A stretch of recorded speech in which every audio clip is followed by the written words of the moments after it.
وَلَقَدْ يَسَّرْنَا الْقُرْآنَ لِلذِّكْرِ فَهَلْ مِن مُّدَّكِرٍ الحمد لله الذي كتب الآثار ونسخ الآجال والقلوب عنده مفضية والسر عنده علانية الحلال ما أحل والحرام ما حرم والدين ما شرع والأمر ما قضى الخلق خلقه والعبد عبده وهو الله رؤوف رحيم الحمد لله رب العالمين والعاقبة للمتقين والصلاة والسلام على سيد الأنبياء محمد خاتم النبيين وعلى آله وأصحابه أجمعين وعلى كل من تبعهم بإحسان إلى يوم الدين أعوذ بالله من الشيطان الرجيم بسم الله الرحمن الرحيم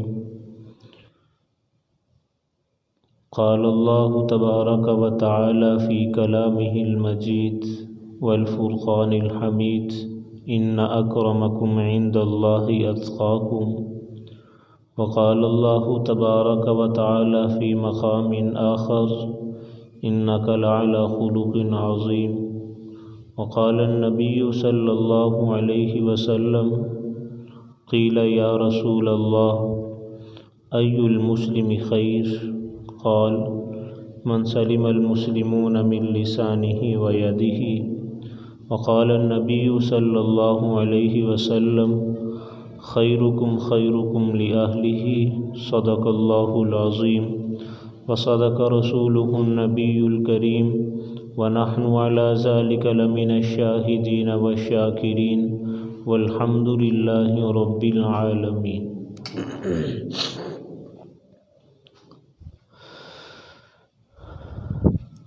انتہائی واجب الاحترام قابل صد تکریم و تعظیم حضرات سامعین کرام بزرگان دین، دنیا کے اندر جتنی اقوام، جتنے لوگ زندگی گزار رہے ہیں، سب کے زندگی گزارنے کے اپنے اصول ہیں۔ کوئی کس طرح کی زندگی گزار رہا ہے، کوئی اسلام کے اندر، کوئی غیر اسلام کے اندر، کوئی یہودی، کوئی عیسائی ہے، کوئی مسلمان ہے۔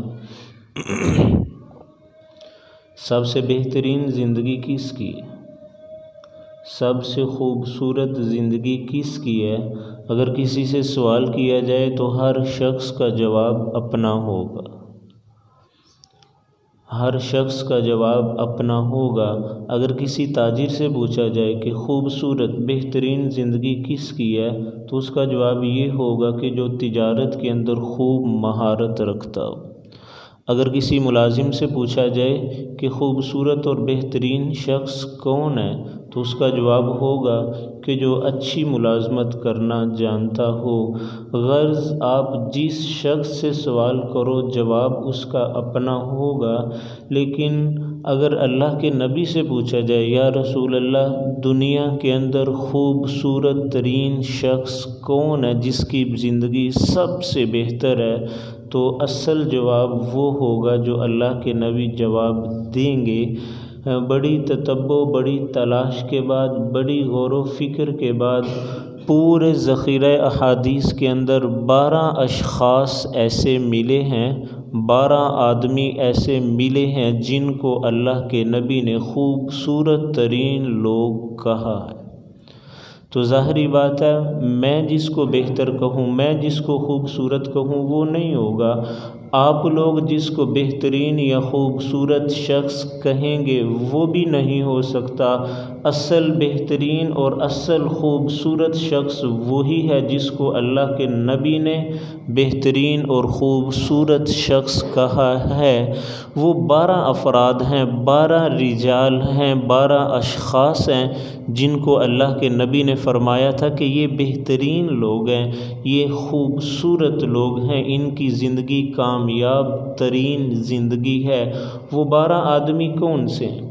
وہ 12 اشخاص کون سے ہیں؟ وہ 12 رجال کون سے ہیں؟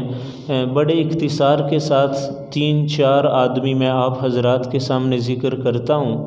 اگر میرا اور آپ کا شمار ان میں سے ہے تو یہ بڑی خوشی کی بات ہے۔ میں اور آپ پھر بڑے خوش قسمت ہیں کہ زبان نبوت سے ہمیں بہترین شخص کہا گیا ہے۔ اگر ہمیں دنیا کے اندر کوئی آدمی، ایک آدمی ہماری تعریف کر دے کہ آپ بڑے خوبصورت ہیں، آپ بڑے بہترین، آپ بڑی پرفیکٹ زندگی گزار رہے ہیں، تو ہم خوش ہوتے ہیں، ہم خوش ہوتے ہیں، ہم خوشی سے جھومتے ہیں۔ شاید ہمیں رات کو نیند نہ آئے کہ فلاں آدمی نے آج مجھے بہتر شخص کہا تھا، تو ہماری خوشی کا کیا عالم ہونا چاہیے اگر اللہ کے نبی ہمیں کہہ دیں کہ آپ بہترین لوگ ہیں، آپ بہترین اشخاص ہیں۔ 12 آدمی ایسے ہیں پوری دنیا کے اندر جن کو اللہ کے نبی نے فرمایا تھا یہ 12 لوگ بہترین لوگ ہیں، یہ 12 رجال بہترین ہیں۔ وہ کون سے ہیں؟ وہ کون سے ہیں؟ میں ترتیب کے ساتھ اور بڑے اختصار کے ساتھ آپ حضرات کے سامنے ذکر کرتا ہوں جتنا بھی موقع ملا۔ اگر میرا اور آپ کا ان میں سے شمار ہے تو ہمیں خوش ہونا چاہیے، ہمیں اللہ کے حضور سجدہ کرنا چاہیے کہ زبان نبوت سے ہمیں گارنٹی ملی ہے کہ آپ بہترین ہیں۔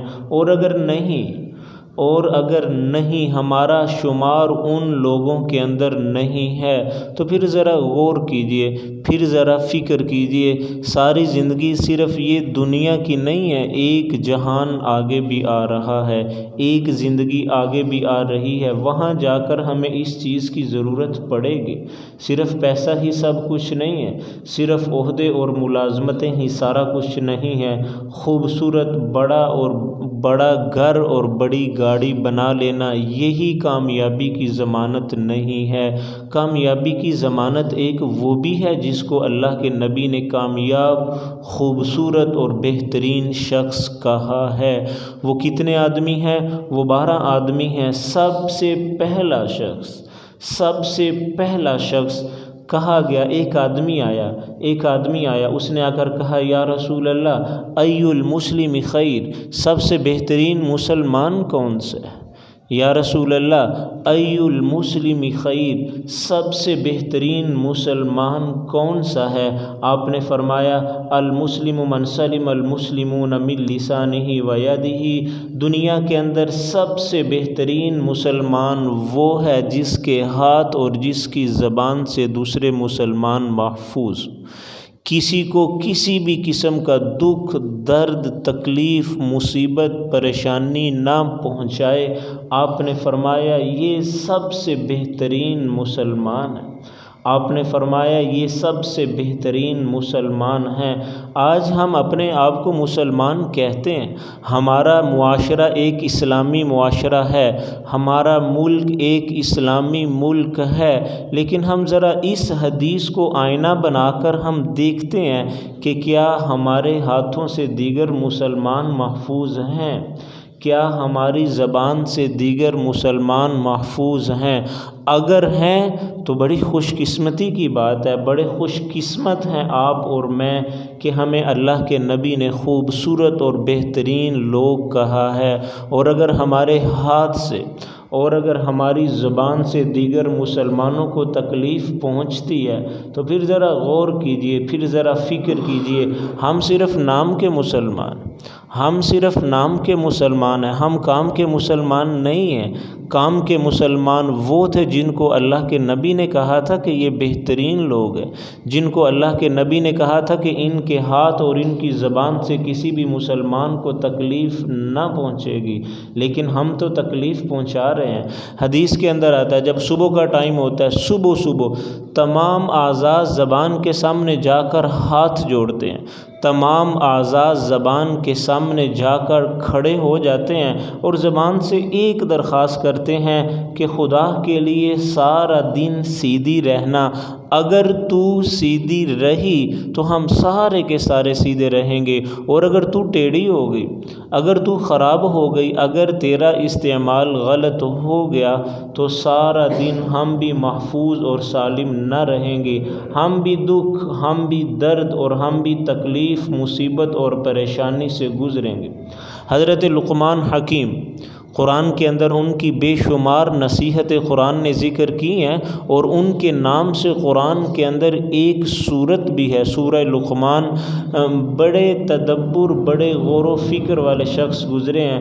اس بات کے اندر علماء کا اختلاف ہے کہ نبی تھے یا نہیں، لیکن سب سے بہترین رائے یہ ہے کہ وہ نبی نہیں ہیں، حضرت داؤد کے امتی ہیں، حضرت داؤد کے امتی ہیں۔ اولاً غلام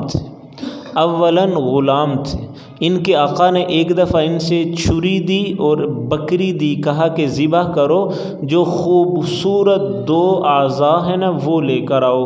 گئے، بکری کو ذبح کیا، ایک اس کا دل نکالا، ایک اس کی زبان نکالی، لا کر سامنے پیش کر دی، آقا یہ خوبصورت ترین اعضاء ہیں ایک جانور کے۔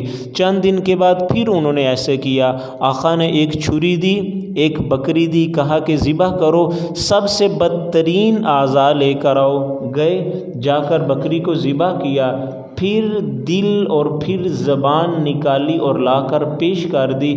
آقا بڑے حیران ہوئے، کہا کہ بیٹا بات سمجھ نہیں آئی، چند دن پہلے میں نے کہا تھا کہ خوبصورت اعضاء لے کر آؤ، آپ یہی دل اور زبان لے کر آئے، اور آج میں نے کہا کہ سب سے بدترین اعضاء لے کر آؤ، اور آج بھی آپ وہی لے کر آئے۔ ایک ہی چیز خوبصورت بھی ہے اور ایک ہی چیز بدصورت اور بدترین بھی ہے، یہ کیسا ہو سکتا ہے؟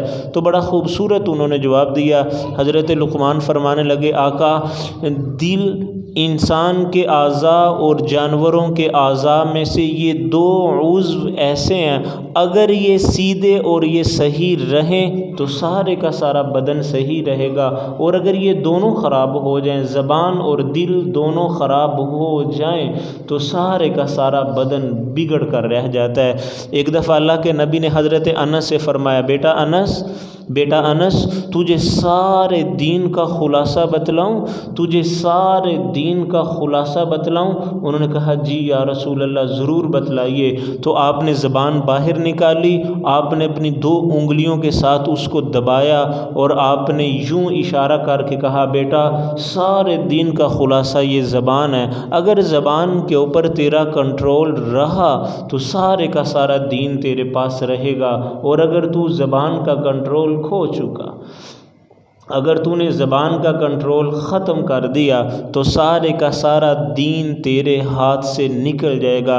اگر تو یہ چاہتا ہے کہ دین میرے پاس رہے تو زبان کے اوپر اپنا کنٹرول رکھنا، اگر تو یہ چاہتا ہے کہ دین کے اوپر تیرا عمل رہے تو کبھی اپنی زبان کو پھسلنے نہ دینا، کبھی اپنی زبان کو پھسلنے نہ دینا۔ ایک دفعہ اللہ کے نبی بیٹھے ہیں مسجد نبوی کے اندر، تو آپ نے صحابہ سے پوچھا، کل قیامت والے دن سب سے زیادہ لوگ جہنم میں کس وجہ سے جائیں گے؟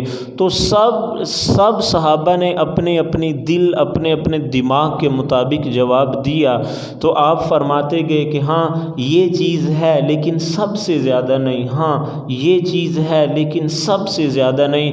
تو آخر میں جا کر صحابہ نے کہا، یا رسول اللہ آپ ہی بتلا دیجئے کہ کل قیامت والے دن سب سے زیادہ جہنم میں لوگ کس وجہ سے جائیں گے؟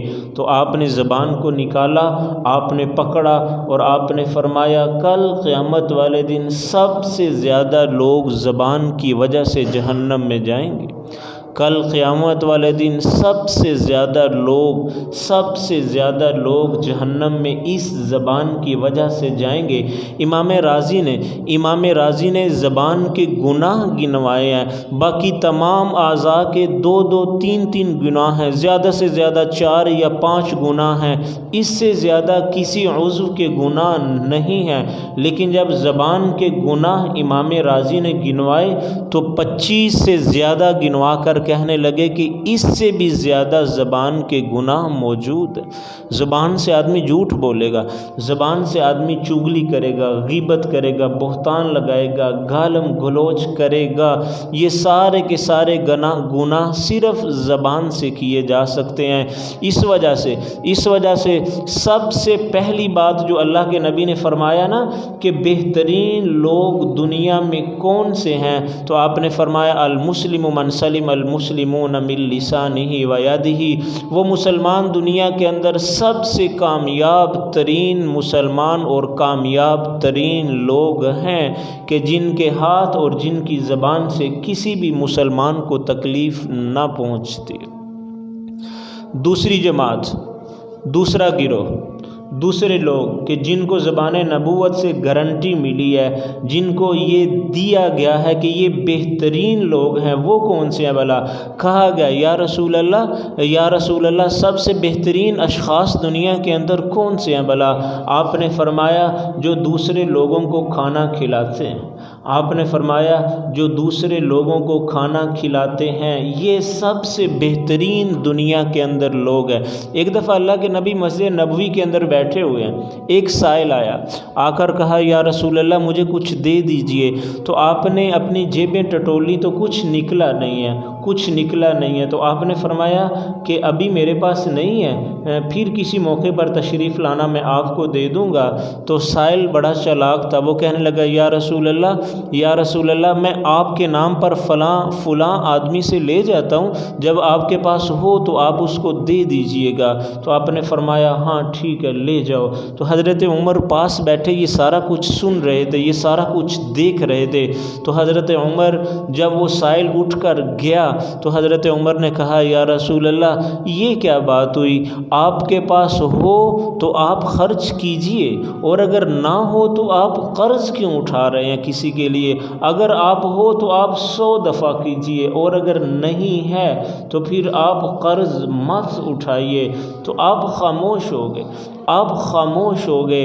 تو آپ کے ساتھ حضرت عبداللہ بن حذیفہ بیٹھے ہوئے تھے، وہ کہنے لگے انفق ولا تخش من ذی العرش اقلالا، یا رسول اللہ آپ کے پاس ہو آپ تب بھی خرچ کیجئے، آپ کے پاس نہ ہو آپ تب بھی خرچ کیجئے۔ آپ کا چہرہ خوشی سے جھوم اٹھا۔ آپ نے فرمایا بہذا امرت، مجھے بھی میرے اللہ نے یہی حکم دیا ہے کہ اے نبی آپ کے پاس ہو آپ تب بھی خرچ کیجئے، اگر آپ کے پاس نہ ہو آپ تب بھی خرچ کرتے رہیں۔ آپ کبھی بھی فقر کا ڈر مت کیجئے، وہ عرش والی بہت بڑی ذات ہے، وہ کبھی بھی آپ کو فقیر اور آپ کو محتاج نہیں ہونے دے گی۔ آپ کے پاس ہے آپ تب بھی دے دیجئے، اور اگر آپ کے پاس نہیں ہے آپ تب بھی دے دیجئے۔ امام زین العابدین حضرت حسین کے بیٹے ہیں، امام زین العابدین حضرت حسین کے بیٹے ہیں۔ جب ان کا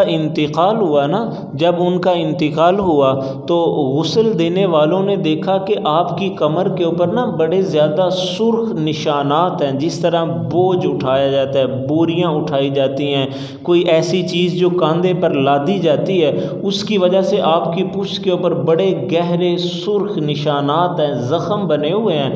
جبکہ امام زین العابدین تو بڑے خوبصورت، بڑے عبادت گزار، بڑے شب بیدار اور بہت مالدار تھے۔ سوال ہی نہیں پیدا ہوتا کہ آپ نے کبھی زندگی کے اندر مزدوری کی ہو۔ تو غسل کرنے والوں نے جب دیکھا کہ آپ کی پشت کے اوپر، آپ کی کمر کے اوپر نشانات ہیں سرخ قسم کے، بوجھ اٹھانے کے، بوریاں اٹھانے کے، تو وہ بڑے حیران ہوئے کہ یہ نشانات کس چیز کے ہیں۔ انہوں نے بڑی تحقیق کی، پتہ نہ چلا۔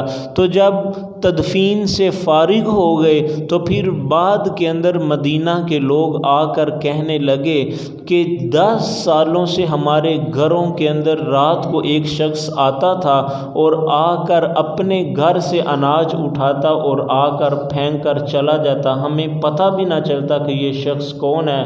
آج امام زین العابدین کے انتقال کے بعد پتہ چلا کہ وہ یہ شخصیت تھی۔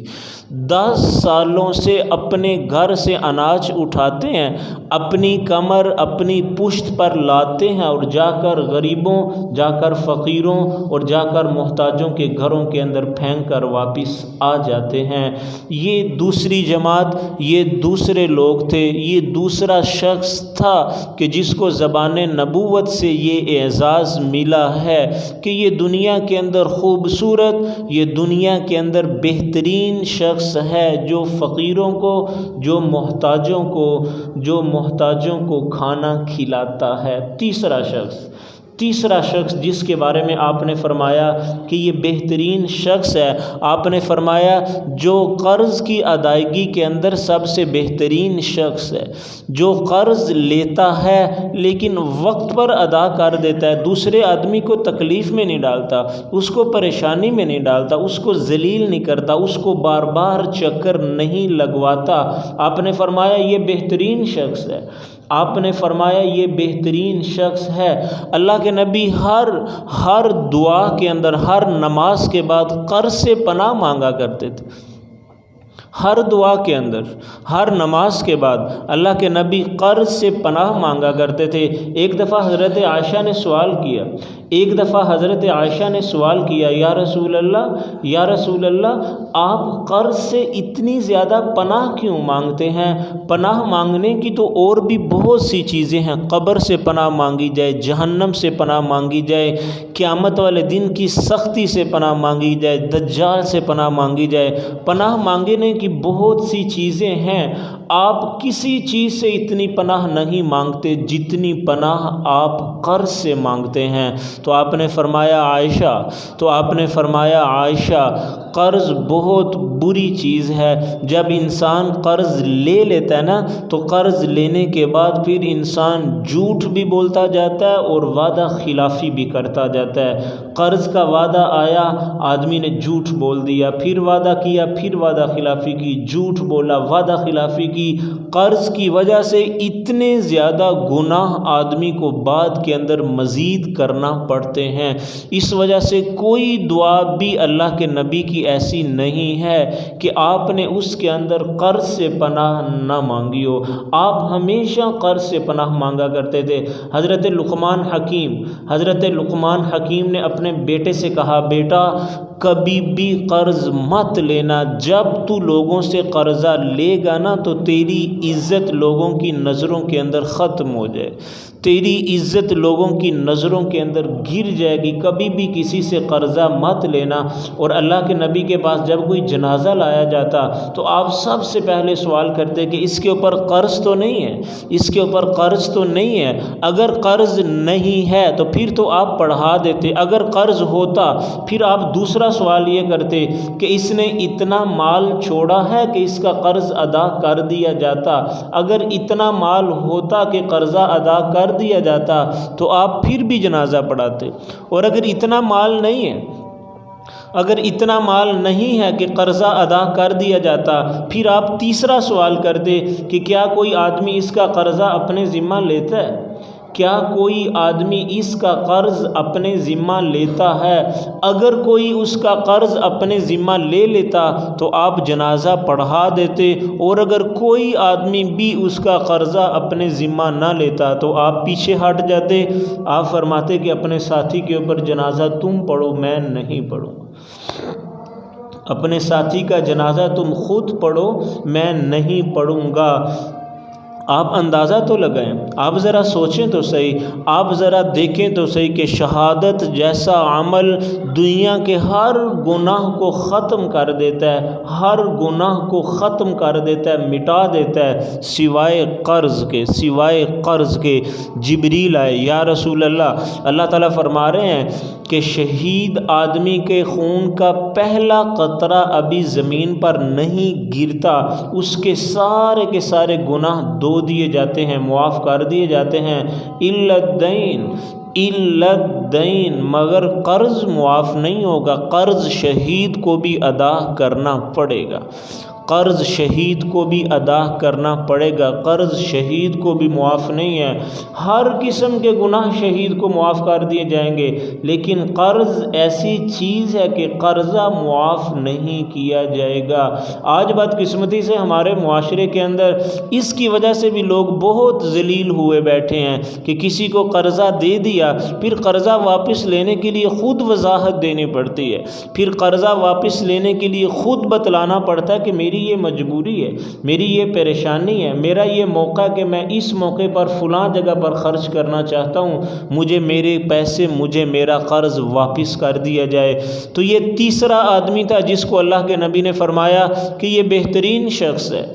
تیسرا آدمی جس کو اللہ کے نبی نے فرمایا یہ بہترین شخص ہے، کون بھلا؟ کہ جو اپنا قرض وقت پر ادا کرتا ہے، کبھی بھی اس نے قرض خواہ کو پریشان نہیں کیا اور ٹال مٹول سے کام نہیں لیا۔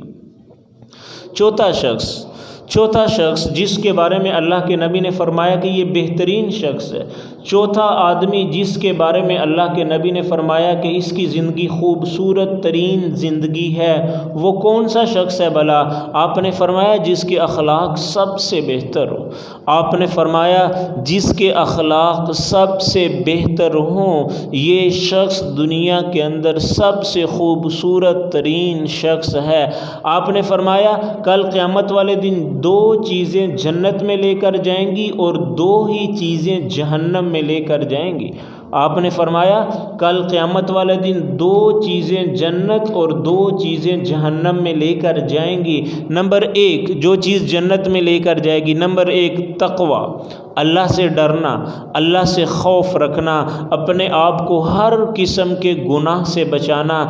پہلی چیز جو جنت میں لے کر جائے گی وہ تقویٰ۔ نمبر دو اچھے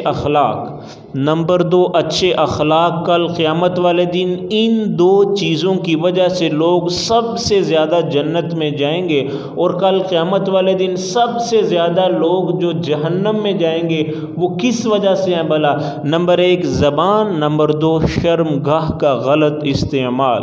نمبر ایک زبان کا غلط استعمال، نمبر دو شرمگاہ کا غلط استعمال۔ آپ نے فرمایا کل قیامت والے دن سب سے زیادہ جو چیزیں جہنم میں لوگوں کو لے کر جائیں گی وہ یہ دو چیزیں ہیں، نمبر ایک زبان کا غلط استعمال اور نمبر دو شرمگاہ کا غلط استعمال۔ اور ایک حدیث کے اندر آپ نے فرمایا کل قیامت والے دن ترازو کے اندر جو چیز سب سے زیادہ وزنی ہوگی وہ خوبصورت اخلاق ہے۔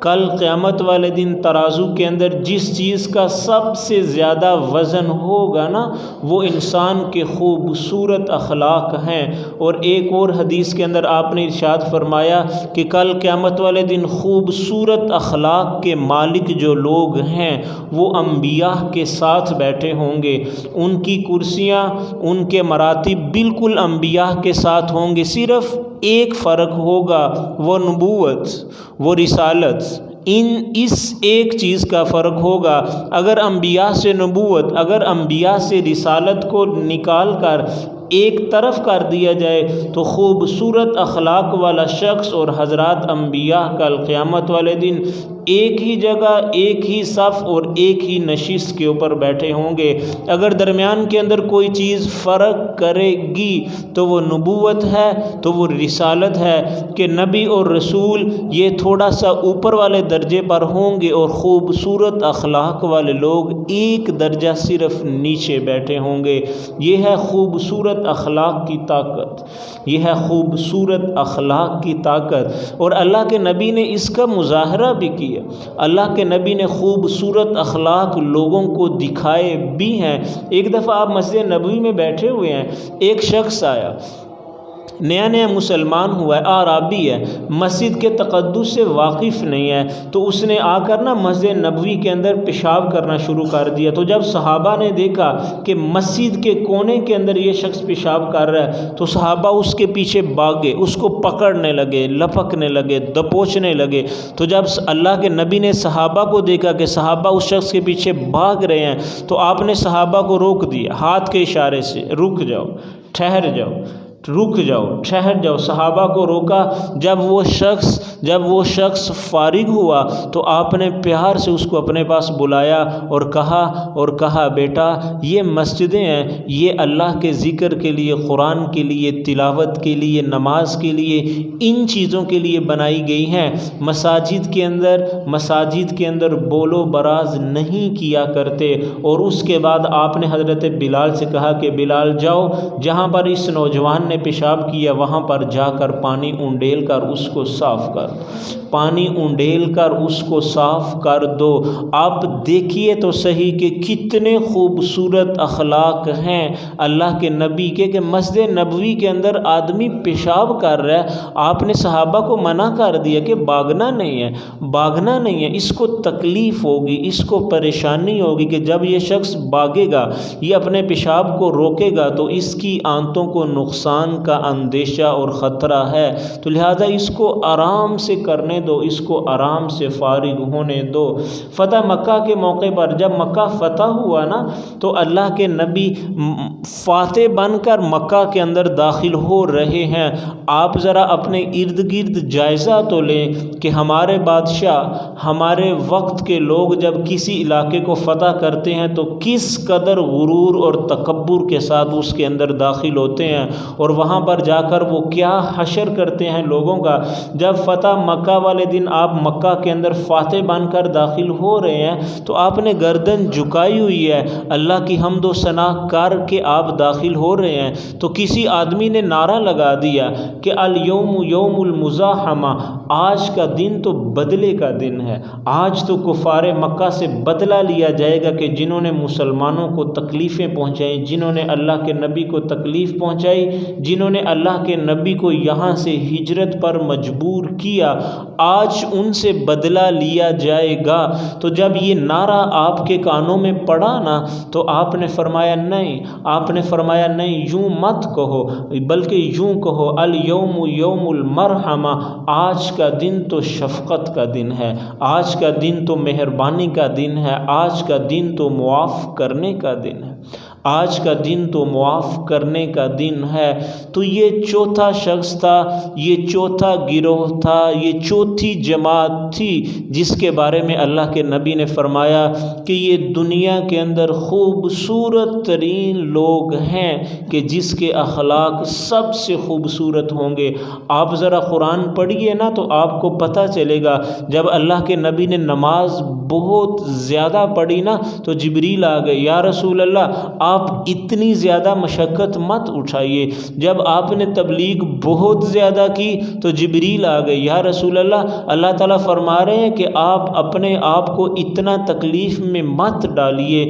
جب آپ نے گھر سے اٹھا کر سارا کچھ خرچ کر دیا تو بھی جبریل آ گئے، یا رسول اللہ، اللہ تعالیٰ فرما رہے ہیں کہ اپنے لیے کچھ نہ کچھ بچا لیا کریں، باقی خرچ کر دیا کریں۔ ہر چیز کے اندر جب آپ بہت آگے بڑھے تو اللہ نے روک دیا، لیکن واحد جگہ، واحد موقع، واحد مقام ایسا ہے کہ جب اللہ کے نبی نے خوبصورت اخلاق دنیا کو دکھلائے تو اللہ نے یہ نہیں کہا کہ رک جائیے، اللہ نے یہ نہیں کہا کہ ٹھہر جائیے، بلکہ اللہ تعالیٰ نے تعریف کی ہے، انک لعلی خلق عظیم، اے میرے حبیب آپ کے اخلاق دنیا کے اندر سب سے خوبصورت ترین اخلاق ہیں، لہٰذا یہاں رکنا نہیں ہے، یہاں سٹاپ نہیں ہے، یہاں ٹھہرنا نہیں ہے، بلکہ اور محنت کیجئے، اور محنت کیجئے، دنیا والوں کو اپنے اخلاق اور دکھلائیے۔ یہی وجہ ہے کل قیامت والے دن جب جنتی جنت کے اندر جائیں گے نا تو تمام جنتیوں کو 5 نبیوں کی 5 خصوصیات عطا کی جائیں گی۔ حضرت داؤد کی زبان، آواز بڑی خوبصورت تھی، وہ ملے گی۔ حضرت یوسف کا حسن بڑا خوبصورت تھے، حضرت یوسف حسن ملے گا، اور اللہ کے نبی کا کیا ملے گا بھلا؟ تمام جنتیوں کو اللہ کے نبی کے خوبصورت اخلاق کل قیامت والے دن دیے جائیں گے۔ تو یہ 4 آدمی تھے جن کو زمانے نبوت سے کہا گیا ہے کہ یہ خوبصورت ترین لوگ ہیں۔ جس کو اللہ کے نبی خوبصورت اور کامیاب آدمی کہہ دے وہ پھر کبھی بھی ناکام نہیں ہو سکتا۔ تو میں بھی کوشش کرتا ہوں آپ بھی کوشش کیجئے، اپنے آپ کو ان 4 آدمیوں کے اندر گنوائیے، ان 4 اشخاص کے اندر اپنے آپ کو شمار کیجئے۔ نمبر 1، اپنے زبان اور اپنے ہاتھ سے کسی کو تکلیف مت دیجئے۔ نمبر 2، غریبوں کو کھانا کھلائیے۔ نمبر 3، اگر زندگی کے اندر کبھی قرض لینا پڑ جائے تو وقت پر ادا کر دیجئے۔ نمبر 4، اپنے اخلاق خوبصورت بنائیے۔ اللہ تعالیٰ سے دعا ہے اللہ تعالیٰ عمل کرنے کی توفیق عطا